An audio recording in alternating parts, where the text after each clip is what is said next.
ભક્ત ગોરા કુંભાર. તમારું મન એટલે તમારું માર્ગદર્શક, તમારા જીવનરૂપી વાહનની દીવા તાંડી. તમે જો તમારા મનનું સાંભળો તો જીવનમાં કોઈ તકલીફ નહીં આવે. કંઈ પણ કરો તો મનનો જવાબ સાંભળી લ્યો, અને મન કહે એમ કરો તો હંમેશા સફળતા જ મળશે. જે મનનું માને છે એ મન ગમતું મળ્યું છે.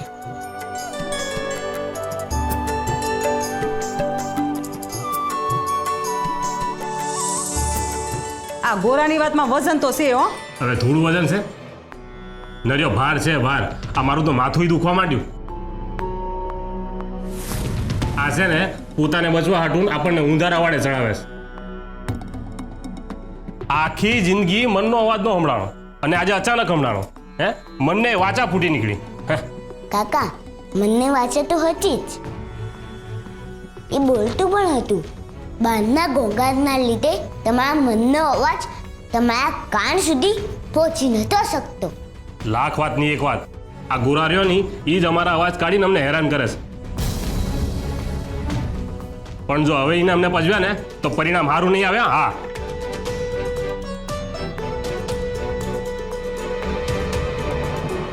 ભગત, આ શું થયું? આ હંધાઈ કેવું બોલીને ગયા ને? આ ગોરા કયા અવાજની વાત કરે છે? મને તો કોઈ અવાજ ન સંભળાતો. મને ન સંભળાયો. પણ બાપા, ઘોડા બોલે તો સંભળાય ને. આ હંધાએ સાચું કહેતા હતા. ઘોડા મને અવાજ કાઢીને ચીડવતો હતો. બાપા, સુરા ખોટું બોલે છે. એના મનનો અવાજ હતો.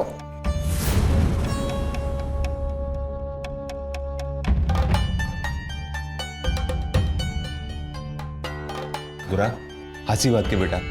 અવાજ ક્યાંથી આવે છે? એ તો હંધાઈના મનનો અવાજ છે. તો પછી અમને કોઈને કેમ ના સંભળાતો?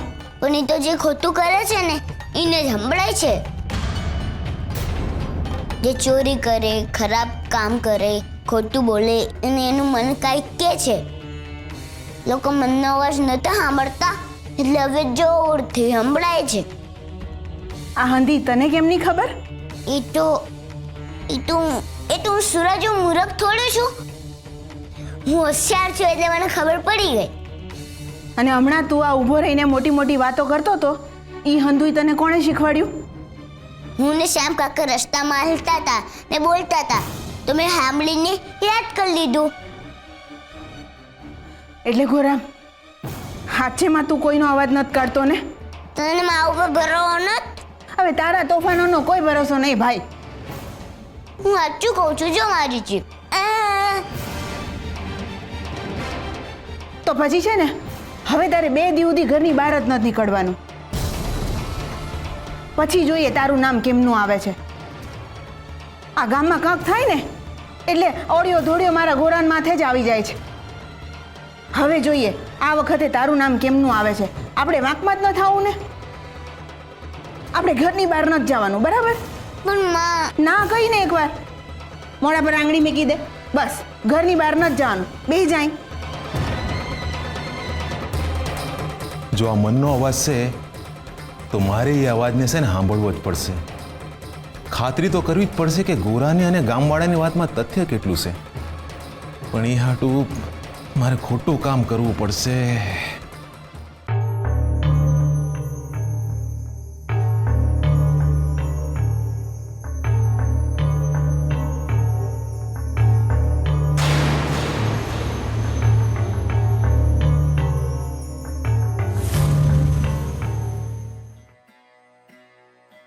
હરી, આ ભગલાભાઈના માટલા ચોરવાનું છે ને ખોટું કામ કરું છું, પણ મારે મનનો અવાજ સાંભળીને છે ને ગોરાની વાતની ખાતરી કરવી છે.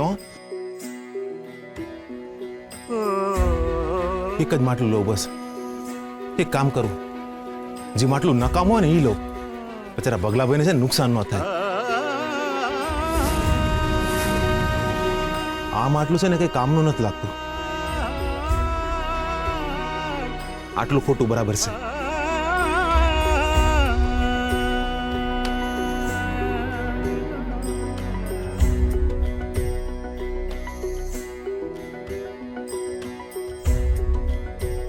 એક કામ કરું, આ બાયણું ખખડાવીને ભગલાભાઈને કહી દઉં કે હું આ માટલું ચોરીને લઈ જાઉં છું. બસારા હવારે છે ને ચિંતા ન કરે.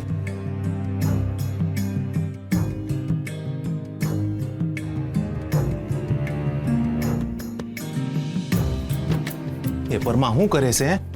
આ એમને કહી દઈશ તો ચોરી કેમ નહીં કહેવાય? ના ના, આ મનનો અવાજ સાંભળવા હાટું છે ને હાચોકલામાં ચોરી કરવી પડશે.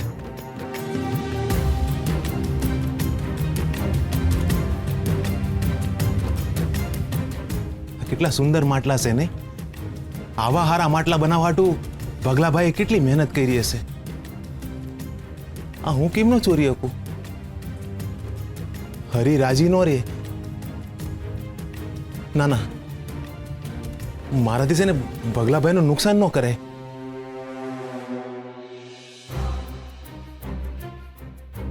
ખોટું કરવા હાટું છે ને કંઈક બીજું વિચારવું પડશે.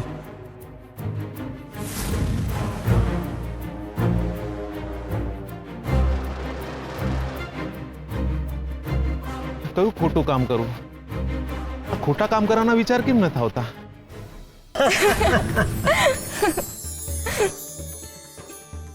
જુઓ, તમારા ભગતને ખોટું કામ કરવા માટે પણ વિચારવું પડે છે. એટલે જ તો એ મારો ભગત છે. એ વિચારીને કામ કરે છે, એટલે જ ખોટું કામ કરતા ડરે છે. એની અંદરનો માણસ હજુ જીવે છે અને એટલે જ એ અજાણતા પણ કોઈને દુખી નથી કરી શકતો. પણ આ તો આશ્ચર્યજનક વાત છે નાથ, કે ઈચ્છા હોવા છતાં પણ પરમાં ખોટું કામ નથી કરી શકતા. રૂકમણી, એ આશ્ચર્યની નહીં, આનંદની વાત છે. વહેતા પાણીમાં ક્યારેય લીલ નથી બાજતી. એ જ રીતે જેના જીવનમાં માણસાઈનું ઝરણું વહેતું હોય એના મનમાં ક્યારેય પાપ વૃત્તિ નથી જાગતી. આ વળી છે ને પાછી નવી મુસીબત આવી. આ ખોટું કામ કરવા હાટું હું કરવાનું એ જ ખબર નથી. આટલી મોડી રાત્રે કોને પૂછવા જવું? હરી, મારા જીવનના હંધાઈ માર્ગ છે ને તે જ બતાવ્યા છે. આ ખોટું કરવાનો મારા કઈ તું જ બતાય ને વાલા.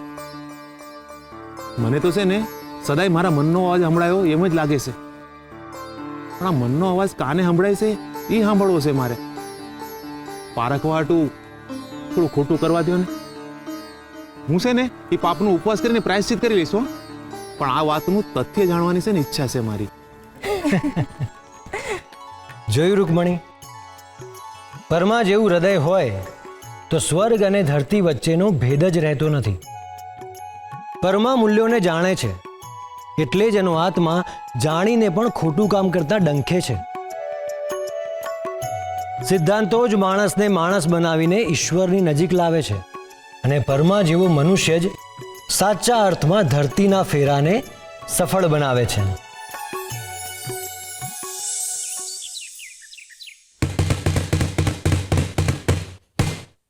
સાંભળો સાંભળો સાંભળો, આપણા ગામમાં થોડા દિવસથી અજબ ગજબ ઘટના બની રહી છે.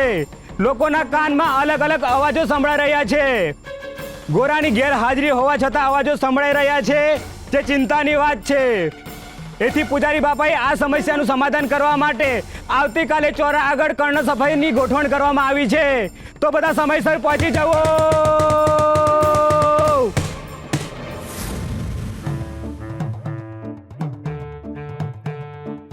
દાંત સાફ કરાવવાના છે? ના ભાઈ, કાન. તમારી બાજુ હું જુઓ છો? આ બાજુ જુઓ. ભાઈ, તારી સામે ન જોઉં તો મને કેમ ખબર પડે કે મારા કાન સાફ છે કે નહીં? મેલ કાઢીને બતાવીશ ને. આમ જુઓ, ઉપર જુઓ, નીચે જુઓ, પેલી બાજુ જુઓ, મારી બાજુ જુઓ, પાછળ જુઓ, પાછળ. હે ભાઈ, તું વૈદ છે? ના, કેમ? આ મારા કાન સાફ થતા થતા મારું ગળું દુખી આવશે, એની દવા કરવી પડશે ને. કાકા, જે થતું હોય ને એ તો કરવું જ પડે ને. તમે ચારેક વાર જુઓ નહીં તો મને તમારા કાનમાં દેખાય કેમનું?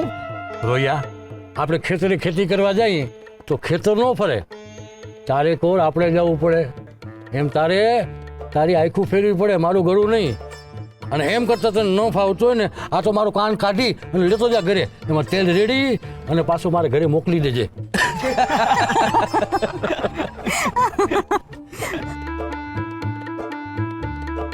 એ ભાઈ એ પણ જોઈ લેજે, એના દાંતની જેમ એનો કાન તૂટેલો ન હોય.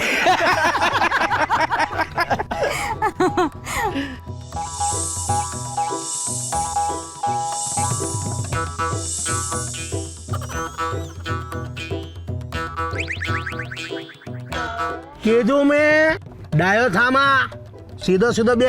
સારું, જલ્દી કાનમાં તેલ નાખો, અવાજ આવતા બંધ થાય. એક તો કાવડે આવતા નત ને નકરા અવાજ આવ્યા કરે છે.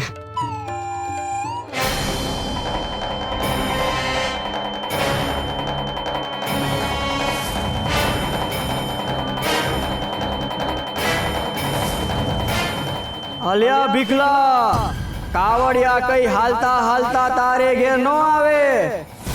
ઈના હાટું કામ કરવું પડે. આમ ગામમાં ફર્યા વિના કામ ગોતવા જા. કાન નહીં, તારે મન સાફ કરવાની જરૂર છે. ઈમાન હરી આળસ ભૈરી છે, આળસ. તમે બોલા કાનમાં કઈ? હું કામ બોલું? તો અટાણે મને કોનો અવાજ સંભળાણો? જુઓ, આ કાન સાફ કરાવ્યા તો અવાજ તો આવતો બંધ થતો જ નથી. હા હા, અવાજ તો મને સંભળાય છે હજી. એનો અર્થ એમ કે મેલના લીધે અવાજ નથી થતો. હું થવા બેઠું છે કાંઈ સમજાતું નથી.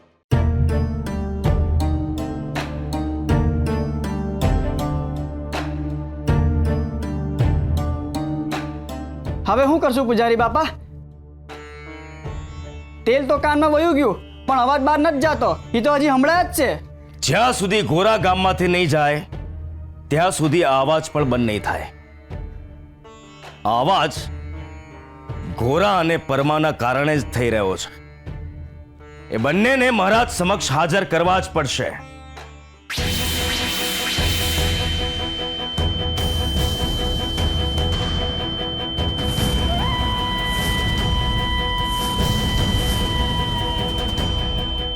ગિરધરદાસ, સત્ય અસત્ય ના જુએ તો કઈ નહીં. તારું પદ તો જો. તારા પદને શોભતું નથી. તું ગોરા જેવા નાના બાળકની ઈર્ષા કરે છે એ.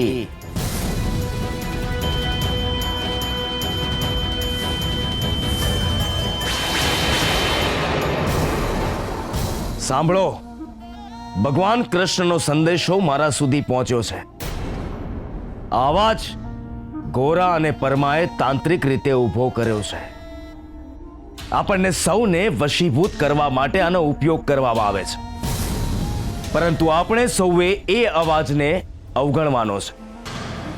એ અવાજ પર સહેજ પણ ધ્યાન નથી આપવાનું. આપણે જો એને અવગણવાનું શરૂ કરીશું તો ધીમે ધીમે એ બંધ થઈ જશે. નહીતર એ આપણને એના તાબામાં લઈ લેશે. હા હા, પૂજારી બાપાની વાત હાવ સાચી છે. એ અવાજ આપણને એના તાબા હેઠળ લઈ લેશે. હું કેવું? હા સાચી વાત છે. હવે અવાજની અમારા પર કોઈ અસર નહીં થાય. હા હા, અમે અવાજ સાંભળ્યો જ નહીં. અમે અવાજના તાબે નહીં થઈએ. હા, હા, હા, હા, નહીં થઈએ. હા, હા, નહીં થઈએ. હા, હા, નહીં થઈએ. હા, હા, નહીં થઈએ. હા, નહીં થઈએ. હા, હા, અવાજના તાબે નહીં થઈએ.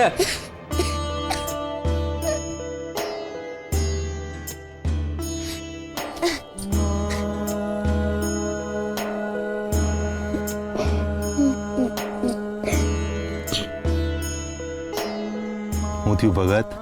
કાં રડો છો? બાપા, આ લોકો કેવું કહે છે કે હવે અવાજને અવગણશે. અમને કા ખબર નથી પડતી. એમને સંભળાય છે એ એમના મનનો અવાજ છે. અજ્ઞાનતાના ઘોંઘાટની જે દિવાલ છે ને બેટા, એમના ભીતરના અવાજ ને હૈયાની વચ્ચે છે. એટલે આ લોકો છે ને હરીના હાથને નહીં આંબળ્યા કે બેટા. તો પછી હવે કઈ નહીં બદલાય બાપા. જીવન કાકા એમને બેસને કાયમ ખીજાતા રહેશે. પગલે કાકા કાયમ ચોરી કરશે. જય બાપા કાયમ મારી સામે મોટા દોડા કાઢશે. ને નંદુ કાકા કાયમ હંદાઈના કવળે ઉપાડી લેશે. જો કોઈ અવાજ નહીં સાંભળે તો બધા એવા ને એવા જ રહેશે બાપા.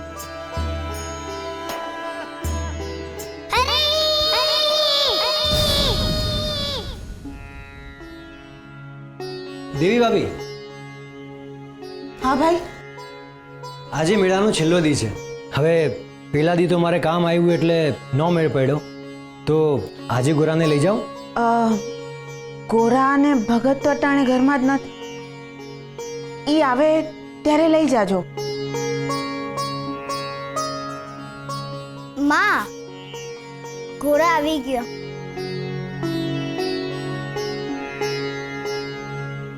ગોરા, કેમ મને જોઈને મોઢું પડી ગયું? અરે નાના શાંભા, અરે એવું કાંઈ હોય? અતિથિ છે ને હૈયા માટે ગુલાલ હોય.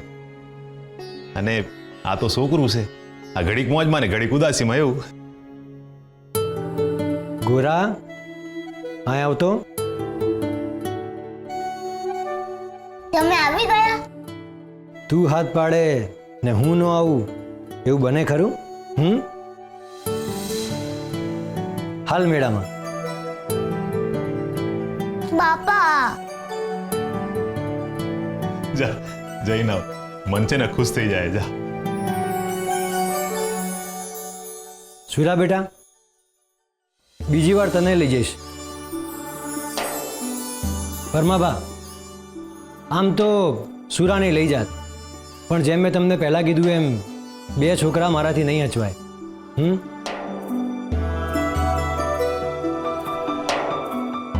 સુરા બેટા, મારા માટે તો ગોરા અને તું બેમાં કોઈ ભેદ નથી. એટલે આ ફેરી ગોરાને લઈ જાઉં છું, બીજી ફેરી તને લઈ જઈશ. ચોક્કસ. હારું કાકા, પણ બીજી ફેરી હું 4 દિવસ રોકાવા માટે આવીશ. જરૂર. હાલો ત્યારે અમે જઈએ. ઊભા રહો. તમે જ્યારે ગામમાં આવ્યા ત્યારે તમને કોઈ હાથ હમણાણો હતો? હા, પણ તમને કેમ નહીં ખબર? મેં જ્યારે આ ગામમાં પગ મૂક્યો કે તરત મારા કાનમાં અવાજ ગુંજવા લાગ્યો. શું અવાજ સંભળાયો તો તમને? મને ગામમાં આવતા જ મારા ગોરાનો અવાજ સંભળાયો હતો. જાણે મને કહેતો હોય કે શ્યામ કાકા ઝટ આવો, મારે મેળામાં જવું છે. હાલો ત્યારે અમે જઈએ. જય શ્રી કૃષ્ણ.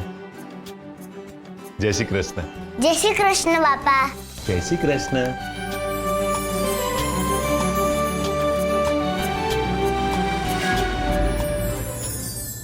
મૂલ્યો. જીવનમાં મૂલ્યોનું હોવું ખૂબ જ જરૂરી છે. સિદ્ધાંતો એ જીવનરૂપી ઇમારતનો પાયો છે. સત્ય, પ્રામાણિકતા, કોઈની મદદ કરવી, આ બધા જ મૂલ્યો જીવનને સાચી દિશા બતાવે છે અને રાહ ભટકવા નથી દેતા. જીવનમાં ગમે એટલું નક્કી કરી રાખ્યું હોય, પણ સમય આવે મનુષ્ય રાહ ભટકે જ છે. લાલચ અને ઈચ્છા આ એવી ખરાબ લાગણી છે જે મનુષ્યને ખોટા માર્ગે લઈ જાય છે. પણ જો આવા સમયે એનું જીવન મૂલ્યોની માટીથી ચણાયું હોય તો એ એને કુમાર્ગે જતા અટકાવે છે. એનો હાથ પકડી એને સાચી દિશા તરફ એના મૂલ્યો જ આંગળી ચીંધે છે. નકારાત્મક ઉર્જાના અથાગ પ્રયત્ન હોવા છતાં એના મૂલ્યો અને એની માન્યતાઓ જ એને રોકી રાખે છે. એના મનમાં સચવાઈને રહેલા શુદ્ધ વિચારો એના નીચા પડતા વ્યક્તિત્વને અણીના સમયે પણ રોકી લે છે. અને એટલે જ જીવનમાં મૂલ્યોનું સિંચન કરવું, સિદ્ધાંતોના પથ પર ચાલવું અને માનવતા સુધી પહોંચવું. કારણ કે મૂલ્યો મનુષ્યનું પોતાનું મૂલ્ય નક્કી કરે છે.